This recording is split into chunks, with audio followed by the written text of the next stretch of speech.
Every morning at exactly 7:18, the routine stopped feeling random because that was the moment he saw the stranger again, walking the same path, at the same pace, with the same quiet determination, and he never questioned it. Until one day the routine stopped and something felt wrong. At first, it was just background noise to his life. Coffee in one hand, phone in the other, and there he was, the man in the gray jacket, always 10 steps ahead, never late, never early. No matter the weather, no matter the season, the stranger appeared like clockwork. Isn't it strange how humans find comfort in patterns they never choose? He didn't know the man's name, his job, or where he was going, but somehow, seeing him every morning made the day feel stable, almost safe. And without realizing it, he began measuring time by that walk. If the stranger passed, the day had officially begun. But have you ever noticed how routines quietly become anchors? You don't feel their weight until they're gone.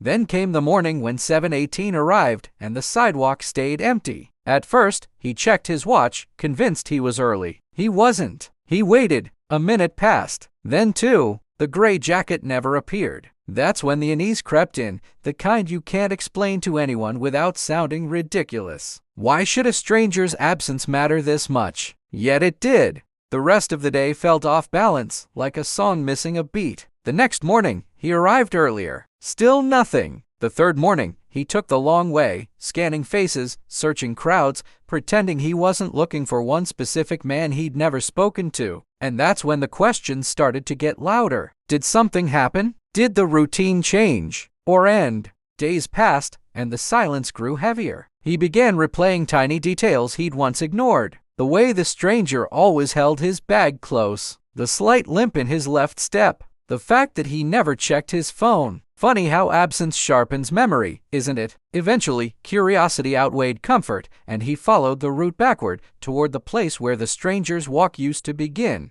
At the corner cafe, he finally heard the truth, spoken casually, without drama. The man in the gray jacket had passed away. Heart attack. Sudden. One morning he just didn't show up. And in that moment, something shifted. He realized the routine wasn't just a habit. It was a silent connection between two lives running parallel, never touching, yet deeply linked. How many people pass through our lives like that? How many routines do we rely on without realizing they're borrowed time? The next morning, at 7:18, he walked the same path again, not expecting to see anyone, but understanding something he never had before. Life doesn't warn you before it breaks a pattern. One day, something you thought would always be there simply isn't. So maybe the question isn't why the routine stopped. Maybe it's this: what familiar stranger are you taking for granted today, assuming tomorrow will look exactly the same?